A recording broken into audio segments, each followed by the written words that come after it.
요즘 최근에 만나서 감튀 먹는 모임. 아 맞아요. 이 감튀 모임도 저도 또 흥미가 생겨서 봤는데 맥도날드랑 이제 같이 협업해서 하는 모임이거든요. 오히려 사람들을 모으는 커뮤니티 플랫폼으로서의 색깔이 조금 더 짙어지고 있는 것 같고요. 네. 이미 시장에는 거대한 막강한 플랫폼이 있었죠. 이제 이렇게 당근이 크게 될 거라고는 솔직히 생각하기가 어려운데요. 또 뭐가 있을까요? 인성 면접 때 이런 지표를 본다고 하면 좀 재밌을 것 같은데, 사실 매너 운동가 이게 되게 재밌는 게 수상적인 것들을 당근은 되게 잘 녹였다라고 생각을 해요. 대표님은 이 끌어올리기 기능 어떻게 좀 자주 쓰시나요? 저는 엄청 자주 쓰죠. 동생이 끌어올 한 30번 해가지고 한 적이 있어요. 그래서 누나 사왔다 네. 이러는 기억이 있어요. 30번 정도 할 정도면은 가격 좀 내릴 법한데. 가격을 내려서 빨리 처리를 하고 싹 포기하거나 끈기 노력에 박수를 받아야 되는 동생분이죠. 당연히 이제 수익 모델을 내는 것에 대한 많은 고민이 있을 거고, 그래서 봤을 때 수익 모델 비즈니스 관점 성장 전략은 사실 광고로 좀 많이 포지셔닝을 한 것 같아요. 안녕하세요. 제로백데브 프로덕트 정비소 콘텐츠를 맡게 된 제로백데브 마케터 김지원이라고 합니다. 오늘 이 콘텐츠 저희 대표님과 함께 진행해 볼 예정인데요. 먼저 대표님 소개 부탁드립니다. 안녕하세요. 제로백대우 대표를 맡고 있는 박진희입니다. 반갑습니다. 프로덕트 정비소, 이 코너 이름이 굉장히 신기하게 들리는데요. 어떤 의미를 좀 담고 있을까요? 프로덕트, 그러니까 모바일 앱 서비스를 이제 이야기를 하는 콘텐츠를 만들어 가려고 하는데요. 정비소라는 이름은 사실 한번 뜯어보자, 이런 컨셉입니다. 우리가 하루에 3끼 식사를 하는 것처럼 하루에 빠질 수 없는 그런 행동 중에 하나가 모바일 앱이라는 컨텐츠를 사용하는 경험인데, 되게 보편화되고 이제 일상이 되었죠. 그래서 마치 맛집을 소개하는 코너처럼 또 많은 사람들로부터 사랑받고 잘 쓰이고 있는 그런 프로덕트들을 하나씩 주제로 선정해서 어떠한 배경이 있었고 또 어떤 모습들을 보여주고 있는지, 또 어떤 인사이트를 얻을 수 있는지에 대한 내용들을 한번 전달해 보려고 하고 있습니다. 오늘 그 프로덕트 정비소를 다뤄볼 앱은 어떤 앱일까요? 오늘 첫 번째로 다뤄볼 앱은 당근인데요. 네. 중고거래 앱이죠. 자주 쓰시나요? 저는 이번 주말에도 TV를 팔고 갔을 정도로 중고거래 굉장히 많이 쓰고 있습니다. TV는 왜 파셨어요? 급전이 필요해가지고요. 총알이 없는 관계로. 대표님은 좀 사용하시나요? 네, 저도 되게 자주 쓰는 편이고, 사실 검색하기 위해서 조금 당근을 많이 좀 쓰는 편인 것 같아요. 전자기기를 많이 검색했더니 거의 뭐 쇼핑몰에 전자기기 카테고리인 것처럼 많은 전자기기 제품들, 중고거래가 가능한 상품들을 현재 제 UI 위에 뿌려주고 있습니다. 당근이 또 이제 뭐 중고거래 말고도 이제 커뮤니티 이런 모임도 굉장히 활성화되어 있잖아요. 혹시 경도도 아시는지? 그럼요. 저는 완전 경도 세대죠. 네. 자주 하셨어요? 친구들이 불러주면 했는데 안 불러주면은 요즘 친구들도 이제 경도 이제 당근으로 많이 해서 들어가고 싶어서 이제 모임 가입 조건을 봤는데 나이 제한이 있어가지고 조금 아쉽게 됐던 기억이 있습니다. 말씀하신 뭐 경도뿐만이 아니라 요즘 최근에 만나서 감튀 먹는 모임. 아 맞아요. 이 감튀 모임도 저도 또 흥미가 생겨서 봤는데 맥도날드랑 이제 같이 협업해서 하는 모임이거든요. 맥도날드에서 이제 감튀를 제공을 해주고 당근도 이제 사람들 모이고 맥락 입장에서는 이제 판매도 조금 올릴 수 있고 신뢰도도 좀 같이 인지도 제고도 할 수 있는 역할을 하지 않았나 싶긴 합니다. 당근이 그 중고거래 앱이라보다는 동네 플랫폼에 조금 더 가까워진 형태를 띠고 있는 것 같아요. 대표님 입장에서 이걸 어떻게 좀 보고 계실까요? 중고거래에 대한 이런 기능이 있어, 또는 뭐 거래가 이렇게까지 뭐 확장돼서 변했어라기보다 오히려 사람들을 모으는 커뮤니티 플랫폼으로서의 색깔이 조금 더 짙어지고 있는 것 같고요. 네. 이미 이름에서도 좀 그런 부분들을 느낄 수 있죠. 당근 마켓이었는데 리브랜딩을 하면서 마켓은 떼버리고 그렇죠. 당근이라는 당신 근처 어떤 그런 느낌을 주는 네이밍도 가져가면서 로컬 기반의 어떤 커뮤니티 플랫폼, 이런 식의 전환을 빠르게 좀 해나가는 것 같다라는 느낌을 좀 강하게 받습니다. 사실 당근이 시장에 나오기 전에 재밌는 얘기가 있어요. 당근이 사실 예전에 판교장터였던 거 아시나요?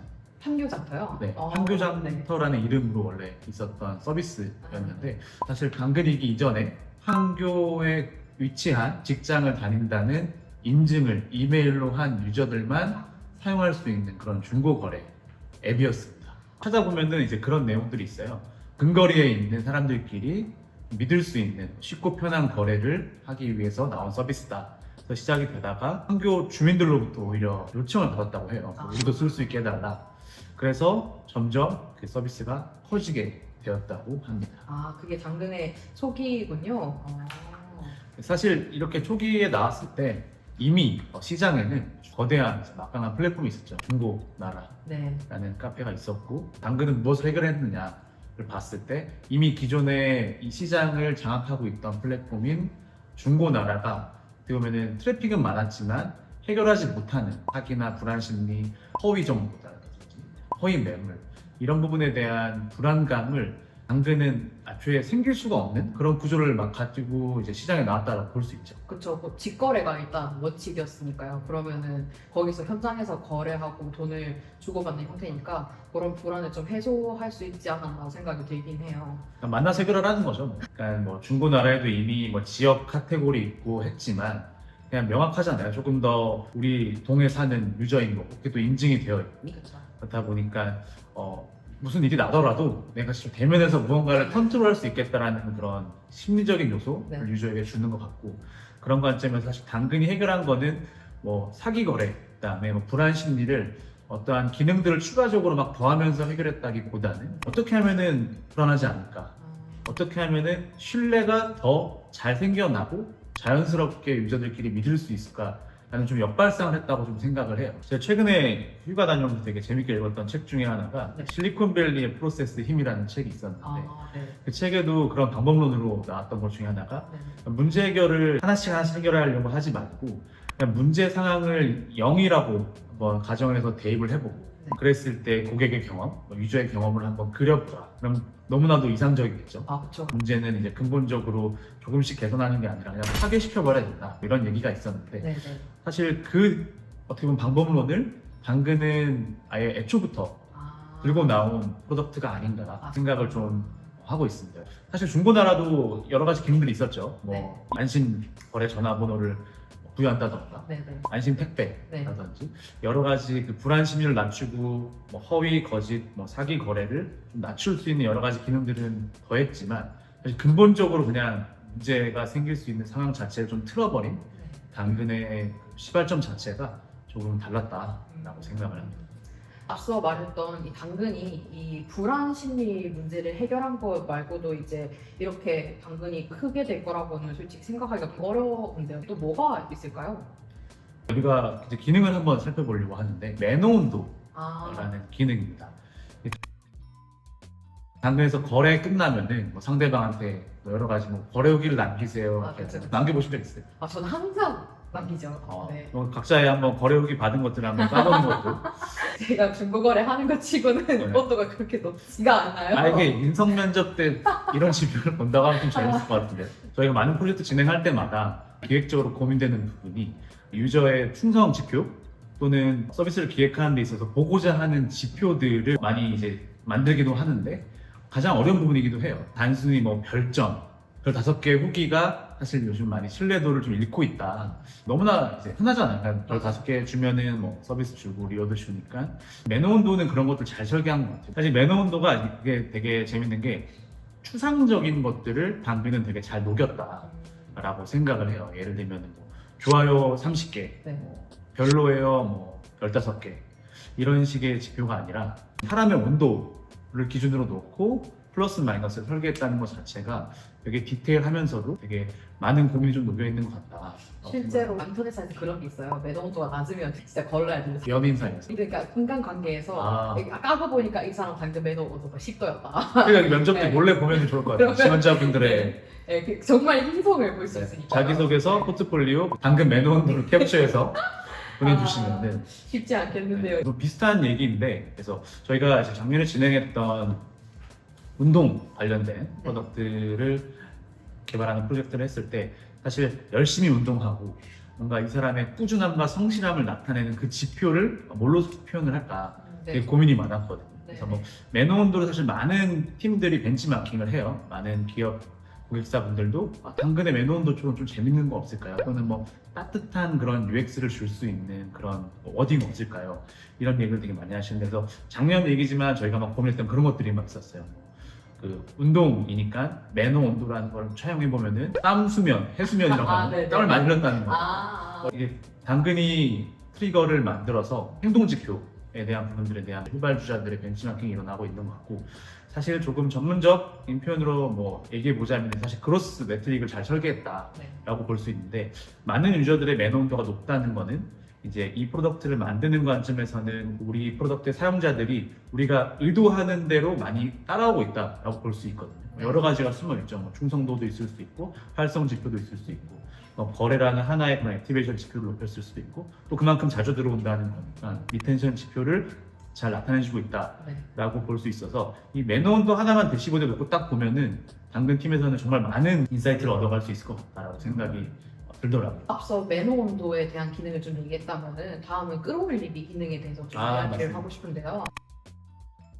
대표님은 이 끌어올리기 기능 어떻게 좀 자주 쓰시나요? 저는 엄청 자주 쓰죠. 아 그래요? 제가 뭐 최근에 칼럼으로 쓰기도 했는데, 끌어올 기능이 저는 정말 디테일함이 녹아있다라고 생각을 하는데, 네. 뭐 약간 오기가 좀 생기는 것 같아요. 이렇게 올렸는데도 안 팔리냐, 아니면 가격을 계속 낮추라고 추천하는 것처럼. 끌어올 자주 하세요? 저는 잘 안 하는데 동생이 끌어올 한 30번 해가지고 한 적이 있어요. 그래서 누나 팔았다 아, 네. 그랬던 기억이 있어요. 30번 정도 할 정도면은 가격 좀 내릴 법한데. 가격을 내려서 빨리 처리를 하고 싹 포기하고 끈기 노력에 박수를 받아야 되는 동생분이 있어요. 저도 끌어올을 되게 많이 하기도 하지만, 제가 최근에 인상 깊게 봤던 부분은 이 끌어올리기라는 기능 하나도 되게 디테일함이 묻어있다라고 생각을 하는 게, 그 자세히 보면은 내가 끌어올리는 횟수가 저한테는 보여요. 하지만 내 상품을 보는 그룹에게는 이 끌어올 횟수가 몇 번인지 보이지 않거든요. 이런 기획 자체가 서로 다른 유저 그룹의 그런 사용성이나 디테일한 경험을 좀 녹여냈다는 게 박수를 보낼만 하는 그런 기능이다. 끌어올, 아까 말씀하셨던 30번 끌어올린 제품은 분명 하자 있다. 그래서 아마 안 살 거예요. 뭐 2월 상품 느낌이라든지 많은 사람들로부터 살짝 검토는 되었지만 좀 끝낸, 선택받지 못한 그런 느낌을 제3의 유저 그룹에게는 이런 기능을 노출하지 않는 그런 디테일한 UX와 기능 정책 정의가 있는 반면에, 올리는 사람 입장에서는 그 횟수에 대한 지표를 보면서 이 정도면 좀 내릴 때가 됐나? 어떻게 보면 또 행동을 되게 유도해내는 네. 그런 하나의 지표라고 생각을 하는데, 동생분 같은 경우는 그게 안 당하신 거죠. 대표님 얘기 듣다 보니까 좀 약간 궁금한 게 생기는데요. 당근은 크게 이제 판매자랑 이제 구매자 이렇게 딱 두 그룹으로 나뉘잖아요. UI나 데이터를 좀 설계할 때 개발이나 기획 단계에서 주의해야 될 점이 있을까요? 딱 방금 말씀드렸던 그런 당근의 예시가 좋은 예시가 될 것 같은데, PM이나 PO 분들이 이제 기획을 할 때 단순히 이제 끌어올리기 기능이 있고, 이 기능의 정의는 뭐 이런 것들을 지표화하는 것, 그래서 끝나지 않고 조금 더 이제 실제 사용자 그룹이 되어보는 게 맞다고 생각을 해요. 예를 들면 정말로 한번 뭐 계속해서 한번 끌어올려보면서 판매자 입장이 되어보는 거, 그리고 거꾸로 계속해서 끌어올려진 상품 리스트를 보면서 어떠한 그런 심리적인 요소, 어떤 생각이 드는지에 대한 그런 인터뷰 또는 테스트를 통해서 계속 A/B 테스트를 뭐 진행해 나간다든지, 실제 그 유저 그룹이 되어보는 것이 가장 베스트 방법론이다라고 생각을 하고, 사실 그 그룹이 되어서 좀 디테일한 그 상황에 처한 고민을 하지 않는다면 나오기 좀 어려운 기능이긴 하죠. 그러니까 기능이 있다는 것 말고도 이 기능이 서로 다르게 노출되고 또 서로 다르게 표현되고 또 추천되고 하는 것들이 유저 전이라고 하는 그런 프로세스나 여정 가운데서 디테일한 UX적인 고민이 녹여 있다라고 생각을 합니다. 이렇게 두 개의 기능을 살펴봤고, 다음 주제죠. UX에 대해서 한번 살펴보려고 합니다. 사용자 경험이죠.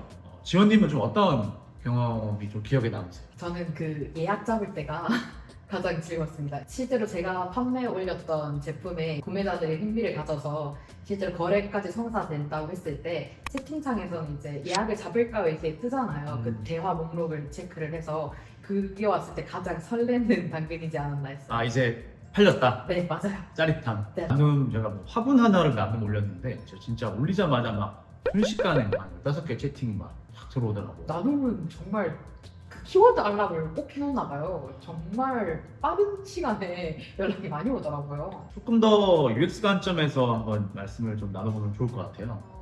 UX 관점으로 봤을 때는 알람이 조금 귀여웠어요. 당근에 대한 이게 되게 재밌는 것 중에 하나가, 우리 세대는 그 일상에서 되게 소리를 켜놓는 게 익숙하지는 않잖아요. 그렇죠, 맞아요. 출근길, 퇴근길에 잊을만 한 번씩 들리는 게 당근 네.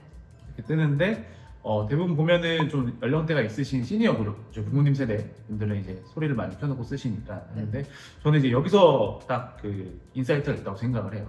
중고거래라는 어떻게 보면은 뭔가 되게 그레이한 영역, 미지의 세계 같은 느낌이 드는 그런 키워드를 캐릭터랑 그런 따뜻한 느낌의 그런 알림을 통해서 경험을 설계했다라고 볼 수 있을 것 같고, 알림의 캐릭터는 당근 외에도 요즘 뭐 스토어에 나오는 다양한 프로덕트들에서 준비를 하고 있고 또 많이 실제로 보기도 하는 요소 중에 하나인 것 같아요. 이 앱이라는 컨텐츠는 무형의 것이기 때문에 계속 끌어주고 리딩해주는 하나의 어떤 페르소나 또는 어떤 아이덴티티를 담고 있는 제품의 캐릭터로서 많이 대변이 되는 것 같고 트렌드인 것 같습니다. 중고거래라는 이 불안한 이 구조를 인증을 통해서 완화하고 또 이 중고거래를 좀 더 친숙하게 해보면 어떨까 하는 방법에서 이 당근 알림이라던가 캐릭터를 잘 활용한 예시라고 저는 생각이 들어요.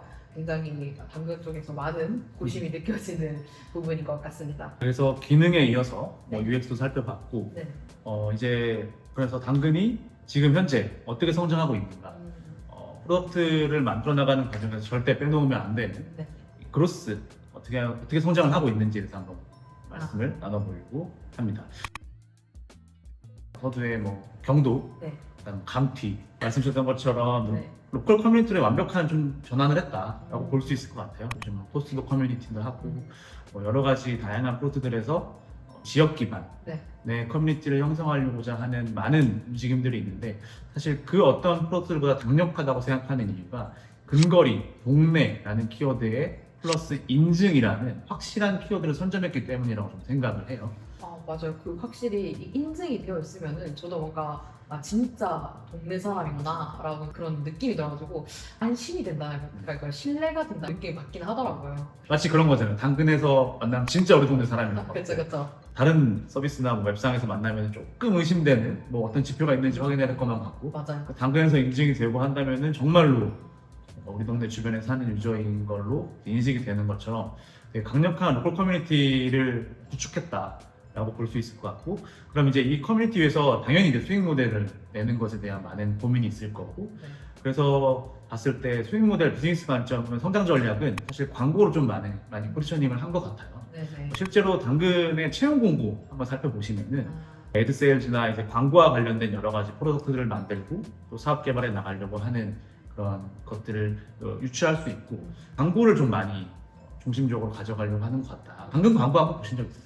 저는 진짜 그 미용실이랑 네일을 생각보다 엄청 많이 광고를 해서 집 근처에 있으니까 가깝게 또 찾아가게 되는 것 같긴 했어요. 지역 기반의 소상공인 네네. 또는 일반 소매점, 뭐 네. 음식점, 미용실 이런 건 사실 당근 입장에서는 이게 B2B 전략일 텐데 그런 자연스럽게 로컬 커뮤니티에 대한 트래픽을 쌓고 그다음에 여러 사람들을 모으고 트래픽 나면은 수익 나는 거 당연한 거 아니야라고 볼 수 있겠지만 한 단계 한 단계씩 차근차근 잘 밟아 나가고 있다라고 좀 이해가 되는 게, 당연히 말씀하신 것처럼 이 앱에 들어오면은 우리 동네에 사는 대부분의 사람들은 들어와 있을 거야 맞아요. 라고 생각이 될 거고, 또 여기서 더 나아가면 광고하면 괜찮겠다 자연스럽게 좀 이어지는 것 같아요. 당근마켓이 유니콘 그렇죠. 선정이 됐었을 때 수익 모델에 대해서 고민을 한다는 기사를 본 적이 있어요. 그러면서 이제 아까 말했던 이제 수익 모델을 광고 전략으로 선택을 한 것 같고, 이 광고 전략을 선택하면서 당근 내부에서도 뭔가 많은 시행착오가 있었을 것 같은데, 실제로 저도 당근 광고를 진행을 해봤을 때 당시 초창기 때는 이제 데이터 내려받기가 안 됐었거든요. 그래서 앱에서만 이 지표를 확인할 수 있었어요. 근데 이런 것들을 사용자들의 이제 의견을 좀 받아서 수용을 좀 했는지 요즘은 많이 개선이 됐더라고요. 이런 식으로 당근은 의견을 또 받고 개선을 하고 성장을 할 수 있도록 많이 노력을 하고 있지 않나 생각이 좀 듭니다. 아까 잠깐 얘기했던 그 성장 전략으로 데이터 비즈니스 어떨까 싶은데, 매너운더로 이제 채용 플랫폼에 이 데이터를 마치 신용 정보, 신용 등급, 신용 점수 조회하듯이 B2B로 판매하는 거죠. 데이터 비즈니스 하는 뭐 좀 괜찮을 것 같은 당근에서 보신다면 적극적인 검토 부탁드립니다.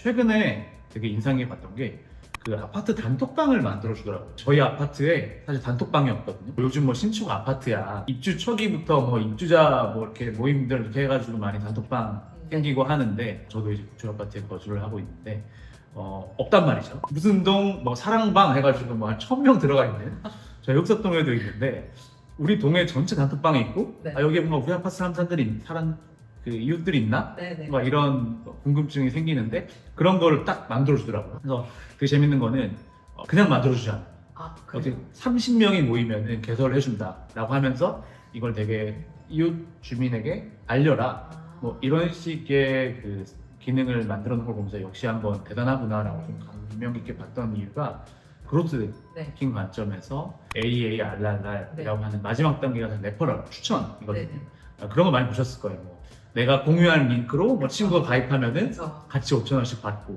저희는 또 UTM이라고 하거든요. 그게 어떤 의미인가요? 어느 경로에서 어디서 왔는지, 예를 들어서 출처가 어딘지. 메타 통해서 왔는지, 아. 홈페이지 통해서 왔는지 그렇게 아. UTM이라고 얘기를 하고 있습니다. 그런 것처럼 추천을 자연스럽게 녹여서 활성화를 시키는 거죠. 트래픽 발생시켜서 유저끼리 서로 추천을 하면서 더 많은 유저를 신규 회원을 유치할 수 있는 그런 전략을 선순환으로 가져가는 성장 전략 중에 하나인데 자연스럽게 녹인 거죠. 그래서 저도 이제 보자마자 이거 레퍼럴 관점에서 고민을 정말 많이 아. 한 기능이구나. 그리고 이렇게까지 또 친근함도 전략적으로 한다고 라고 또 생각을 했고 그래서 우리 아파트 내에 소통이 필요했을 때 또는 무언가를 물어보고 싶었을 때 접점이 없었는데 당근에서 잘 만들어 주셔서 아파트에 단톡방이 이제 생겼다. 저는 오피스텔에 살고 있거든요. 저희 오피스텔에도 단톡방이 오? 꼭 생겼으면 좋겠어요. 한 번은 집에 있다가 정전이 나가지고 음. 이제 다들 물어봐야 되는데 당근 커뮤니티 물어봤어요. 정전하는데 맞나요? 하는데 실제로 그 모여있는 곳이 거기밖에 없으니까. 근데 이제 단톡방에 있으면 훨씬 더 이제 잘 많이 전달이 빠르겠죠. 실제로 자취생들은 그런 거 많이 물어보거든요. 택배는 언제까지 받을 수 있나요? 이런 것처럼. 만약에 아파트가 잘 된다면 당근에서 조금 이제 확장을 하지 않을까 생각이 듭니다. 보고 계신가요? 꼭 좀 부탁드리겠습니다. 앞서 계속 얘기했던 거를 한번 전체적으로 리뷰를 해보면 좋을 것 같은데요. 당근이 출발은 이제 중고거래 앱이었지만은 지금 이제 부동산, 커뮤니티, 또 아파트 기능까지 단톡방까지 활용이 되면서 이제 단순한 중고거래 앱이 아니라 당근 앱 로컬 기반 그리고 슈퍼 앱으로의 확장이라고 저는 또 느껴지게 되는데 대표님은 또 오늘 얘기를 어떻게 좀 느꼈을까요? 뭐 정말 그 앞으로가 좀 더 기대된다. 그리고 많이 궁금하다. 아파트 단톡방에서 도대체 어떤 플레이를 할 것인지 네. 또 잘 지켜봐야 될 것 같고 트렌드 세터의 느낌이 되게 네. 강한 것 같아요. 그래서 뭐 아까 말씀 나왔던 경도, 감티 이런 것처럼 당근을 보면서 트렌드를 좀 알아갈 수 있을 것 같고 다양한 카테고리의 콘텐츠들을 쉽고 편하게 좀 볼 수 있는 커뮤니티 플랫폼이지 않나 라고 생각을 하고 당근마켓의 이런 고민이 유저들의 라이프 스타일을 좀 바꿔놓는 계기가 돼서 저도 굉장히 기대가 됩니다. 신뢰라는 하나의 키워드를 좀 강력하게 네. 이제 구축을 했기 때문에 정말 다양한 시도를 할 수 있고 그리고 그런 것들에 대한 시도나 거기서 나오는 데이터나 뭐 그런 인사이트들이 되게 유의미할 것이다 라고 좀 보고 있고 그런 관점에서 당근의 다음 업데이트 또 다음 개편이 많이 기대되고 있습니다. 네, 알겠습니다. 다음에 저희는 어떤 앱을 좀 찾아보면 좋을까요? 많은 것들을 좀 준비를 하고 있는데 네. 당근 말고도 다양한 도메인에서 좀 핫하거나 또 인사이트를 살펴볼 만한 프로덕트들이 많기 때문에 또 재밌는 프로덕트를 한번 다음 정비소도 한번 열어보도록 하겠습니다. 네, 알겠습니다. 오늘 제로백대는 프로덕트 정비소 콘텐츠 재밌게 잘 봐주셨을까요? 재밌게 보셨으면 댓글과 좋아요, 구독 부탁드립니다. 감사합니다. 감사합니다.